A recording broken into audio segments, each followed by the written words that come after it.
ஆத்திரத்தில் தவறான முடிவு.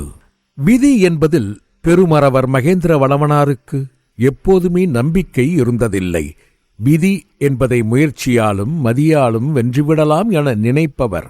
ஆனால் அவர் வாழ்வில் சமீப காலமாக நடக்கும் நிகழ்வுகளை காண்கையில் விதி என்ற ஒன்றினால்தான் வாழ்வின் அனைத்து நிகழ்வுகளும் ஒருங்கிணைக்கப்படுகிறது என நம்பத் தொடங்கியிருந்தார். அவர் சோழ படையின் சேனாதிபதியாக இருந்தவரை அவரது வாழ்வின் நிகழ்வுகள் அனைத்தையும் அவர்தான் தீர்மானித்துக் கொண்டிருந்தார். விதி என்ற ஒன்று இருப்பதையே அவர் நம்பியதில்லை. ஆனால் அவர் எப்பொழுது மகனை இழந்து அனைத்து பொறுப்புகளிலிருந்தும் விலகி சாதாரண மனிதராக வலம் வரத் தொடங்கினாரோ அப்போதிலிருந்து விதி என்ற ஒற்றைச் சொல்லை அவர் நம்பத் தொடங்கியிருந்தார். வாழ்வின் நிகழ்வுகள் அனைத்தும் ஏற்கனவே தீர்மானிக்கப்பட்டது. அதன்படிதான் நாம் வாழ்ந்து கொண்டிருக்கிறோம். மனித முயற்சியால் விதியை மதியால் வென்றுவிட இயலாது என எண்ணிக்கொண்டு விதியின் வழியில் நடப்பது நடக்கட்டும் என வாழ்வின் போக்கில் உழன்று கொண்டிருந்தவருக்கு புகார் நகர தலைவராக பொறுப்பேற்றுக் கொள்ளுங்கள் என இரும்பிடர் தலையர் அறிவுறுத்தியதை எண்ணி இது விதியா அல்லது மனித செயல்பாடா என குழப்பத்தில் இருந்தார். அச்சூழ்நிலையில்தான் புகார் நகர தலைவனாக தன்னை அறிவித்துக் கொண்டு வந்தவன் மாமன்னர் இருங்கோவில் தங்களிடம் சேர்ப்பிக்கச் சொல்லி தந்தனுப்பிய ஓலையை அவர் வாசித்ததும் விதி என்ற ஒற்றை வார்த்தையினால்தான் இப்படி நடைபெறுகிறது என முழுவதும் நம்பிவிட்டார். அவரது மனக்குழப்பமும் அதிகமாகிவிட்டது. பெருமறவர் மகேந்திர வளவனாருக்கு சோழர் மன்னர் இளஞ்சேட் சென்னி மறைந்து விட்டதனாலும் சோழ இளவல் அரசை சுமக்க இயலாது அடையாளம் தெரியாதபடி ஓடி மறைந்து விட்டதனாலும் சோழ பேரரசின் நிலைத்தன்மை மற்றும் குடிகளின் பாதுகாப்பினை கருதி அமைச்சர்கள் மற்றும் மக்கள் மன்றத்தின் ஆலோசனைப்படி நான் சோழ மன்னனாக முடிசூட்டிக் கொண்டேன் என்பதை சோழ படையின் சேனாதிபதியாக பதவி வகித்த தங்களிடம் முறைப்படி தெரிவித்துக் கொள்கிறேன். மேலும் தாங்கள் மீண்டும் சோழப்படையின் தளபதியாக பதவியேற்றுக் கொள்ளும்படி கேட்டுக்கொள்கிறேன். தங்களுக்கு ஒரு மகள் இருப்பதாகவும் கேள்விப்பட்டேன். தாங்கள் விரும்பினால் தங்களது மகளுக்கும் எனது மகனுக்கும் மணமுடித்து நமது உறவை நாம் வலுப்படுத்திக் கொள்வோம். துவண்டு போயிருக்கும் சோழ படைக்கு மீண்டும் தங்களை போன்ற துடிப்பு மிக்க சேனாதிபதியே தற்போதைய தேவையாக உள்ளது. ஆகவே விரைந்து தாங்கள் ஒரு முடிவெடுத்துவிட்டு சித்திரை பெருவிழா தொடங்கும் முன் சேனாதிபதி பொறுப்பை ஏற்றுக்கொள்வீர்கள் என நம்புகிறேன். இருங்கோவேள், சோழ பேரரசன். ஓலையின் கடைசியில் சோழ பேரரசின் ராஜமுத்திரை பொறிக்கப்பட்டிருப்பதை கண்ட வளவனாருக்கு குழப்பம் தலைக்கு ஏறிவிட்டது என்றுதான் கூற வேண்டும். இருங்கோவேலின் பார்வை தனது மகள் வானவல்லியின் மீது விழுந்த காரணம் என்னவாக இருக்கும்? ஒருவேளை விரல்வேலின் உபதளபதியான திருக்கண்ணன் கூறியது போல இரும்பிடர் தலையரை கைது செய்ய வைக்கும் சூழ்ச்சியாக இருக்குமோ? இளவரசன் வளவனின் கதி என்னவென்று அறியாதவரை இளங்கோவேலின் மகன் தான் சோழ இளவரசன். சோழ மன்னன் இளவரசனுக்கு பெண் கேட்கும் போது அதனை எப்படி மறுக்க இயலும்?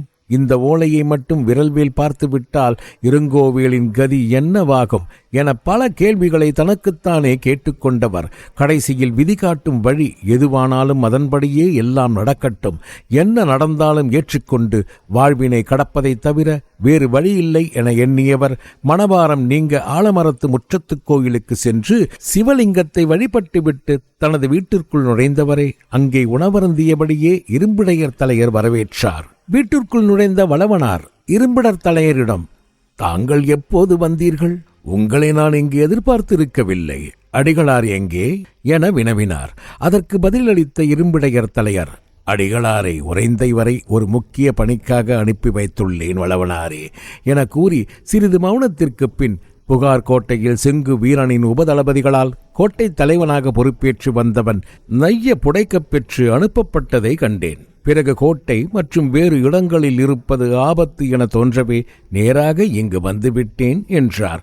அவையில் நடந்த நிகழ்வுகளை கண்டீர்களா இரும்பிடர் தலையரே? கண்டேன் வளவனாரே. விரல்வேல் தனது கண்களை மட்டும்தான் உயர்த்தினான். அவ்வளவுதான். எதிரிகள் அனைவரும் நொடிப்பொழுதில் சாய்ந்து விட்டார்கள். நீண்ட காலத்திற்கு பின் ஒரு துடிப்புமிக்க வீரனை சோழ தேசத்தில் கண்டிருக்கிறேன். இளஞ்சேட் சென்னியின் கட்டளைப்படி நீங்கள் உங்களது இளம் பருவத்தில் மலை நாட்டில் இருங்கோவில் படைகளை சின்னா பின்னப்படுத்தினீர்களே, அதைவிட வீரமும் விவேகமும் துடிப்பும் மிக்க இளைஞனை இன்று நான் கண்டுவிட்டேன். இனி சோழ தேசத்திற்கு உரிமையானவனான இளவரசன் வளவனுக்கு எதிராக இருங்கோவில் மட்டுமல்ல சேரன், பாண்டியன், மற்ற வேளிர்கள் என அனைவரும் ஓரணியில் சோழ தேசத்திற்கு எதிராக வந்தாலும் அவர்களை எதிர்த்து முறியடித்து விடும் வல்லமையுடைய தலைவன் ஒருவன் கிடைத்து விட்டான் வளவனாரே. இனி காணாமல் போன இளவலை பற்றி நான் கவலை கொள்ளப் போவதில்லை. விரைவில் விரல்வேலால் கண்டுபிடிக்கப்பட்டு காப்பாற்றப்படுவான் என இரும்பிடர் தலையர் கூறிக்கொண்டு வந்தபோது வளவனாரின் முகத்தில் பெருங்குழப்பத்தை கண்டவர், வளவனாரே, முகத்தில் ஏன் கவலையின் சாயல் படர்ந்திருக்கிறது? காரணம் யாதோ என வினவினார். அவருக்கு எந்த பதிலையும் அளிக்காமல் இடுப்பில் வைத்திருந்த ஓலையை எடுத்து நீட்டினார். ஓலையை படித்த இரும்பிடர் தலையரின் முகத்தில் கோபமும் வருத்தமும் மாறி மாறி தோன்றியது. எவ்வளவு துணிச்சல் இருந்தால் இளவல் பயந்து ஓடி போய்விட்டதாக குறிப்பிட்டிருப்பான் அந்த கயவன் என வெகுண்டெழுந்தார் இரும்பிடர் தலையர். சிறை வைக்கப்பட்டிருக்கும் இளவலை கண்டறிந்து மீட்கும் வரை அவர் பயந்து ஒளிந்து கொண்டதாகவே இருங்கோவில் பறைசாற்றுவான் என்றார் வளவனார். இளவல் உயிருக்கு பெரும் ஆபத்து சூழ்ந்திருக்கிறது. பயந்து ஓடிப்போய்விட்டதாக இளவலை குறிப்பிட்டுள்ளவன் அவரை கொல்லவும் தயங்க மாட்டான். இளவலை கொன்றுவிட்டு அவர் திரும்பியதும் ஒப்படைக்கிறேன் என்று அனைவரையும் நம்ப வைத்து ஆட்சியை முழுவதும் அபகரித்து விடுவான். அனைத்தையும் அவன் திட்டமிட்டே செய்து கொண்டிருக்கிறான் என்றார் இரும்பிடர் தலைவர். சிறிது நேரம் ஏதும் பேச இயலாமல் அமைதியாயிருந்த இரும்பிடர் தலையர் மீண்டும் தொடர்ந்து, சோழ இளவலுக்கும் சோழ தேசத்திற்கும் நேர்ந்துள்ள ஆபத்தினை எண்ணும் போது எனது நெஞ்சமே வெடித்துவிடும் போலிருக்கிறது வளவனாரே என கண் கலங்கினார். அவருக்கு எப்படி ஆறுதல் கூறி அவரை அமைதிப்படுத்துவதென தெரியாமல் வளவனார் தவித்துக் கொண்டிருந்த போது இதுவரை இருவரும் பேசிக்கொண்டிருந்ததை அமைதியாக கேட்டுக்கொண்டிருந்த வானவல்லியின் தாயார் குறுக்கிட்டார். தேவலோகம் சென்றுவிட்ட மாமன்னன் இளஞ்சேச்சனுக்கு தாங்கள் கொடுத்த வாக்கின்படி நிச்சயம் இளவல் சோழ பேரரசனாக முடிசூடுவான். இளவலின் உயிருக்கு எந்த தீங்கும் நேராது. விரல்வேல் தம்பியை பற்றி எனக்கு சிறு வயதிலிருந்தே தெரியும். ஒரு காரியத்தில் இறங்கிவிட்டால் அதில் வெற்றியை மட்டுமே ருசித்துப் பழகியவன். சோழ தேசத்திற்காக தனது காதலியையே துச்சமென எண்ணி விலகிவிட்டவன் அவன். உயிருக்குயிராக நேசித்த காதலியையும் காதலையும் சோழ தேசத்திற்காக பிரிந்தவன். அவ்வளவு எளிதில் சோழ இளவல் ஆபத்தில் இருப்பதை பார்த்து கொண்டிருக்க மாட்டான். இரும்பிடர் தலையரே, விரல்வேல் உள்ளவரை சோழ இளவல் மற்றும் சோழ தேசத்தை பற்றிய கவலையை விட்டுவிடுங்கள் என நம்பிக்கையுடன் கூறினாள். இரும்பிடர் தலையர் சோழ தேசத்திற்காக காதலியை பிரிந்தவன் அதே தேசத்திற்காக தனது காதலியை விட்டுக் கொடுப்பானா என புதிர் போட்டார். கோபமடைந்த வானவல்லியின் தாயார், என்ன புதிர் போடுகிறீர்கள் இரும்பிடர் தலையரே? என் மகள் வானவல்லியை சோழ தேசத்திற்காக பிரிந்தான் எனதான் கூறினேனே தவிர விட்டுக் கொடுப்பான் என நான் குறிப்பிடவில்லை என்றார். அப்படியாரேனும் விட்டுக் கொடுக்க செய்யும்படி நிர்பந்தித்தாலோ அல்லது அபகரிக்க எண்ணினாலோ என்ன செய்வான்? காலையில் புகார் கோட்டைக்கு சொந்தம் கொண்டாடி வந்தவனின் நிலையைத்தான் சற்று முன் என்னிடம் கூறினீர்களே. அப்படி இருக்க இந்த கேள்வியை தாங்கள் கேட்டுத்தான் ஆக வேண்டுமா? அவசியமில்லாமல் நான் வார்த்தைகளை உதிர்ப்பதில்லை என்பதை தாங்கள் நிச்சயம் அறிந்திருப்பீர்கள் தாயே என்றபடியே ஓலையை எடுத்து வானவல்லியின் தாயாரிடம் கொடுத்தார். ஓலையை படித்த வானவல்லியின் தாயார் மற்றவர்களை போன்று கவலை கொள்ளவில்லை. மாறாக சிரிக்கவே செய்தார். சிரிப்பதற்கான காரணத்தை அறியாத வளவனார் தன் மனைவியிடம், இதில் சிரிப்பதற்கு என்ன கண்டுவிட்டாய் என்றார் சற்று கோபத்துடன். பதிலுக்கு வானவல்லியின் தாயார், இந்த யோசனையை ராஜதந்திரமாக எண்ணி இருங்கோவேளுக்கு யார் அறிவுரை கூறினார்கள் என தெரியவில்லை. வானவல்லியை தனது மகனுக்கு மணமுடிப்பதன் மூலம் உங்களது ஆதரவையும் பெற்று அதே சமயம் விரல்வேல் தம்பியையும் தனிமைப்படுத்தி விடலாம் என சிறப்பாக திட்டம் தீட்டியுள்ளனர். ஆனால் இருங்கோவேல் தனது மகனுக்கு தானே செய்வினை வைத்திருப்பதைப் போலவே எண்ணுகிறேன் நான். இந்த செய்தி மட்டும் உபதலைவன் விரல்வேலின் காதுகளுக்கு எட்டாமல் பார்த்து கொள்ளுங்கள். அவன் அறிந்து கொண்டால் இருங்கோவேலை மட்டுமல்ல உரந்தையே கொளுத்தினாலும் கொளுத்தி விடுவான் என சாதாரணமாக கூறினார்.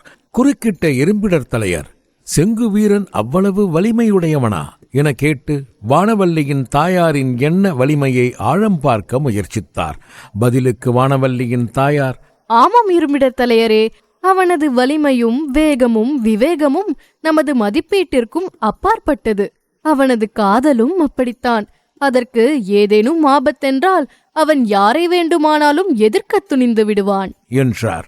ஓலையை வாங்கிய இரும்பிடர் தலையர் வளவனாரை நோக்கி, வளவனாரே, தங்கள் முடிவு என்ன என்றார். எதை பற்றி? இருங்கோவேல் எழுதியுள்ள ஓலையை பற்றித்தான் ஓலையை பற்றி கேட்கிறீர்களா அல்லது அதில் உள்ள செய்தியை பற்றியா? ஓலையில் உள்ள வானவல்லி சம்பந்தப்பட்ட செய்தியை பற்றித்தான் குறிப்பிடுகிறேன். அதை பற்றி எந்த முடிவையும் எடுக்க இயலவில்லை இரும்பிடர் தலைவரே. இதில் சோழ தேசத்தின் நன்மையும் அடங்கியிருப்பதால் நிறைய சிந்திக்க வேண்டியுள்ளது.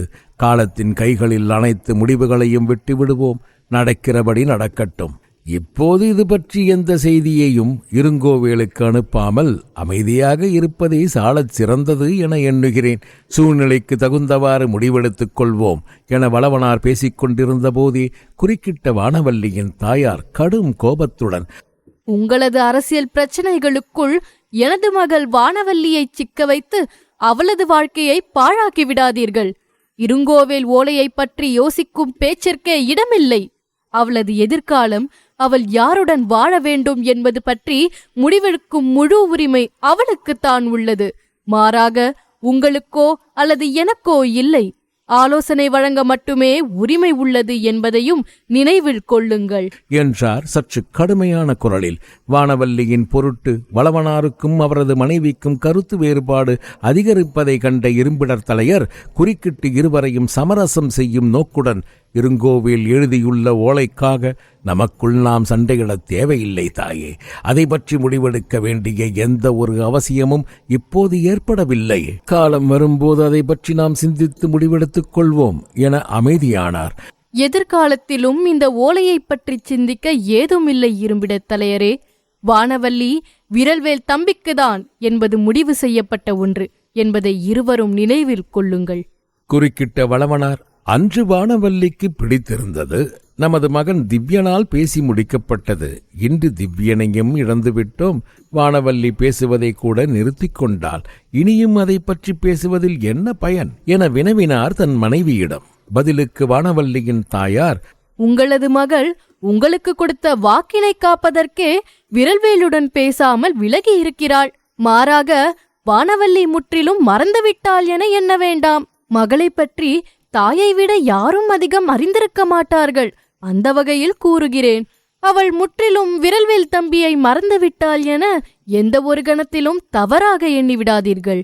அவள் மனதில் நடக்கும் போராட்டங்களை நான் மட்டுமே அறிவேன் என கூறியபடியே அங்கிருந்து புறப்பட்டாள். புறப்பட்ட வானவல்லியின் தாயாரிடம், தாயே, வானவல்லி எங்கே? நான் வந்ததிலிருந்தே வானவல்லியை காணவில்லையே என இரும்பிடர் தலையர் வினவ, பதிலுக்கு வானவல்லியின் தாயார், அவளது தோழி பத்திரையின் வீட்டிற்கு காலையிலேயே சென்று விட்டாள். மதிய உணவிற்கு பத்திரை தேவியையும் அழைத்து வரச் சொல்லியுள்ளேன். அவர்களைத்தான் நானும் எதிர்பார்த்து காத்துக் கொண்டிருக்கிறேன். அவர்கள் வரும் நேரம்தான் என இரும்பிடர் தலையரிடம் கூறிக்கொண்டிருந்த போதே புழுதி பறக்க புறவி தேரிலிருந்து இறங்கி வேகமாக வந்த வானவல்லி ஆத்திரம், கோபம் என பெரும் துயரத்தோடு வீட்டினுள் நுழைந்தாள். இரும்பிடர் தலையரை கண்டவுடன் அவள் கோபம் மற்றும் ஆத்திரங்கள் அனைத்தையும் மறந்து மலர்ந்த முகத்துடன் அவரது பாதங்களில் விழுந்து வணங்கினாள். வானவல்லியின் நலனை விசாரித்து அறிந்து கொண்ட இரும்பிடர் தலையர், அம்மா வானவல்லி, எங்கே உனது தோழி பத்திரை தேவி? வரவில்லையா? நீங்கள் இருவரும் வருவதாக அல்லவா உமது தாயார் கூறினார் என்றார். ஐயா, அவள் பின்னால் வந்து கொண்டிருக்கிறாள். அப்படியா? வரட்டும் வரட்டும், மகிழ்ச்சி. நீ, பத்திரை, மரகதவல்லி என மூவரும் புகாரில் மகிழ்ச்சியுடன் சுற்றித் திரிந்தீர்கள்.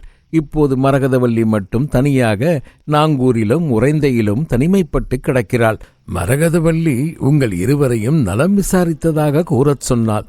உங்களை சந்திக்கவும் பெரும் ஆவலுடன் இருக்கிறாள்.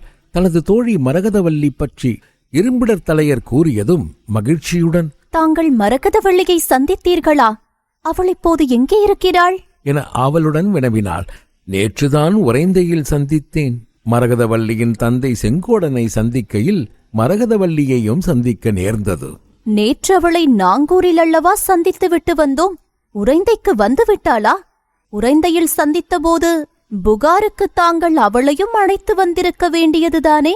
இல்லை அம்மா, செங்கோடனுக்கு சில முக்கிய பணிகளை வழங்கியுள்ளேன். அவன் நிச்சயம் உறைந்தையில்தான் இருக்க வேண்டும். ஆதலால் செங்கோடனுக்கு துணையாக மரகதவல்லியும் அங்கேயே இருப்பதாக கூறிவிட்டாள். ஆனால் நான் வழங்கிய பணியின் காரணமாக செங்கோடன் வீட்டில் தங்குவதே இல்லை. மரகதவல்லி தனியாகத்தான் இருக்கிறாள்.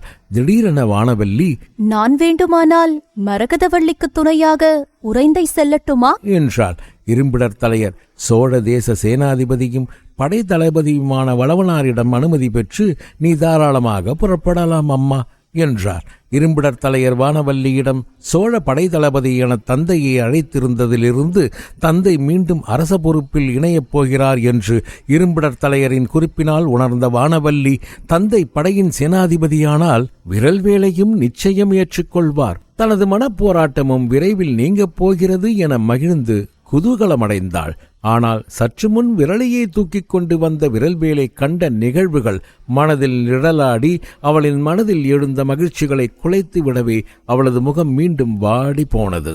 வாடிய முகத்துடன் தந்தையை நோக்கிய போது அவள் அனுமதி பெறவே தனது முகத்தை அப்படி வைத்துள்ளாள் என எண்ணிய வளவனார் சிரித்தபடியே அவளது கோரிக்கைக்கு அனுமதி வழங்கினார். மன நிம்மதியை தேடி புத்த விகாருக்கு சென்று தீராத மனவலியுடன் வீடு திரும்பியவளுக்கு தனது தோழி மரகதவல்லியை சந்திக்கப் போகிறோம் என்ற எண்ணம் சற்று ஆறுதல் அளித்தது. கிளம்பிய வானவல்லியிடம் மகளே வானவல்லி என அழைத்தார் வளவனார். தந்தையே, கூறுங்கள். உனது திருமணம் பற்றி உன்னிடம் பேச வேண்டும் அம்மா. அப்பா, அதற்கென்ன இப்போது அவசரம் வந்துவிட்டது? உன் மனதில் யார் மீதேனும் விருப்பம் உள்ளதா? மகேந்திர வளவனார் காலையில் இந்த கேள்வியை கேட்டிருந்தால் விரல்வேல் என்று கண்களை மூடிக்கொண்டு பதிலளித்திருப்பாள் வானவல்லி. ஆனால் விரலியை சுமந்து கொண்டு வந்த விரல்வேலை கண்ட பின்னர் அவளது மனம் முற்றிலும் மாறிவிட்டது. விரல்வேல் மீது அவளுக்கு கோபமும் ஆத்திரமும் தான் கணத்திற்கு கணம் பெருகிக் கொண்டே இருந்தது. அந்த ஆத்திரத்தின் விளைவினால் தன் வாழ்வில் மாபெரும் பிழையை செய்யப் போகிறோம் என்பதை அவள் அறியாமல், என் மனதில் யார் மீதும் எந்தவித தனிப்பட்ட விருப்பமும் இல்லை. தாங்கள் எனது எதிர்காலம், நான் யாருடன் வாழ வேண்டும் என நீங்கள் எடுக்கும் எந்த முடிவிற்கும் நான் கட்டுப்பட்டவள் அப்பா என்று பதிலளித்தாள். வானவல்லியின் இந்த பதிலை கேட்டு அதிர்ச்சி அடைந்த வானவல்லியின் தாயார் வானவல்லியிடம், மகளே, நீ என்ன கூறுகிறாய்? அதன் விளைவை அறிந்துதான் நீ பேசுகிறாயா? உன் மனதில் உள்ள ஆசையை இப்போதாவது கூறிவிடடி. இதை விட்டால் வேறு சந்தர்ப்பம் கிடைக்காமல் கூட போகலாம் என மன்றாடினார். ஆனால் அவள் எதை பற்றியும் சிந்திக்காமல், அம்மா, நான் என்ன பேசுகிறேன், எதை பற்றி பேசுகிறேன் என்பதில் தெளிவுடன் தான் இருக்கிறேன். தந்தை எடுக்கும் எந்த முடிவிற்கும் எனக்கு உடன்பாடுதான். தாங்கள் எண்ணுவது போல என் மனதில் யார் மீதும் எந்த ஆசையும் இல்லை. நான் இப்போதே உறைந்தை கிளம்புகிறேன் என வானவல்லி கூறிவிட்டு புறப்பட ஆயத்தமாக வானவல்லியின் தாயார், மதிய உணவை உண்ட பிறகாவது புறப்படு மகளே என கூற பதிலுக்கு வானவல்லி, எனக்கு பசிக்கவில்லை அம்மா. நான் உறைந்தை சென்ற பின் மரகதவள்ளியோடு சேர்ந்தே சாப்பிட்டுக் கொள்கிறேன் என்றபடியே பத்திரை தேவியின் புறவியில் உறைந்தை நோக்கி பயணத்தை தொடங்கினாள். தோழியை சந்திக்கப் போகும் மகிழ்ச்சியில்தான் பசியில்லை என கூறிவிட்டு செல்கிறாள் என்றே அனைவரும் எண்ணிக்கொண்டனர். அவளது மனத்துயரை யாரும் அறிந்திருக்கவில்லை. வானவல்லி புறப்பட்ட சிறிது நேரத்தில் இரும்பிடர் தலையர் மற்றும் வளவனார் இருவரும் அங்கிருந்து புறப்பட்டு விட்டனர். தனிமையில் இருந்த வானவல்லியின் தாயார் வானவல்லியின் வாழ்வில் அரங்கேறிக் கொண்டிருக்கும் சிக்கல்களை எண்ணி துயரப்பட்டு கொண்டிருந்தார். திடீரென வீட்டு வாசலிலிருந்து வானவல்லி, வானவல்லி என்று யாரோ வானவல்லியை அழைக்கும் குரலை கேட்டு வானவல்லியின் தாயார் வெளியே வந்து பார்க்க பத்திரை மூச்சு வாங்கிக் கொண்டு வியர்க்க நின்று கொண்டிருந்தாள். வானவல்லியை அழைத்த பத்திரை தேவியின் குரலை கேட்டு வந்த வானவல்லியின் தாயார் அவள் இப்படி வியர்க்க விறுவிறுத்து வந்திருப்பதை கண்டு பதறவே செய்தார். நீ குரல் கொடுத்தால் முத்து சிவிகையில் உன்னை சுமக்க பலர் தயாராயிருக்க நீ வியர்த்து மூச்சு வாங்கி ஓடி வரும் அளவிற்கு என்ன நேர்ந்தது பத்திரை? வானவல்லியின் தாயார் கேட்டதற்கு எந்த பதிலையும் கூறாமல் மூச்சு வாங்கியபடியே பத்திரை, வானவல்லி எங்கே அம்மா என வினவினாள். அவள் உறைந்தே சென்று விட்டாளே. உறைந்தைக்கா? ஆமாம் பத்திரை, சற்று முன்தான் இங்கிருந்து கிளம்பினாள். நாங்கூரிலிருந்து மரகதவள்ளி உறைந்தை வந்திருப்பதாக இரும்பிடர் தலையர் கூறினார். அவள் அங்கு தனியாக இருக்கிறாள். நான் அவள் துறைக்கு செல்கிறேன் என கூறி இங்கிருந்து கிளம்பி விட்டாள். வானவல்லியின் தாயார் கூறியதை கேட்ட பத்திரை, அவசரப்பட்டு விட்டாயே வானவல்லி. அறிய வேண்டிய உண்மையை அறிந்து கொள்ளாமல் மன வருத்தத்துடனேயே சென்று விட்டாயே என வருந்தினாள். பத்திரை தனக்குத்தானே பேசிக்கொண்டதை கேட்ட வானவல்லியின் தாயார், என்ன ஆயிற்று பத்திரை? எந்த உண்மையை தெரியாமல் சென்று விட்டாள்? கணிகையர் மாளிகையில் நடந்த நிகழ்வுகளையும் விரலியோடு விரல்வேலை கண்டதினால் ஏற்பட்ட ஆத்திரத்தோடு வானவல்லி வந்துவிட்டதையும் பத்திரை வருத்தத்தோடு கூறினாள். பத்திரை கூறியதை கேட்ட வானவல்லியின் தாயார், ஆமாம் பத்திரை, அவள் அவசரம்தான் பட்டுவிட்டாள். விரல்வேல் தம்பிக்கு ஏதும் எந்த ஆபத்தும் நிகழ்ந்து விடவில்லைதானே என பதறினார். பிறகு விரல்வேலை காப்பாற்றிய அந்த விரலியின் நிலை இப்போது எப்படி உள்ளது என வினவினாள்.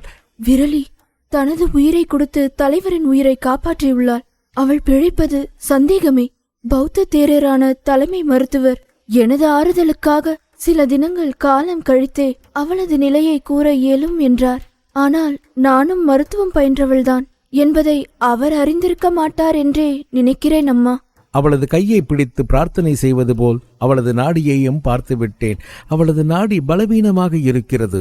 அவள் பிழைக்க மாட்டாள். அதற்கான வாய்ப்பு மிகவும் குறைவு என வருந்தியபடியே கூறினாள். பத்திரை தேவி கூறியதை கேட்ட வானவல்லியின் தாயார் இருக்க மாட்டாமல், பத்திரை, அந்த விரலியை நேரில் கண்டு வந்தால்தான் எனக்கு நிம்மதியாக இருக்கும். வா, சென்று வரலாம் என பத்திரையை அழைத்து கொண்டு புத்தபிகாரை நோக்கி புறப்பட்டனர் இருவரும்.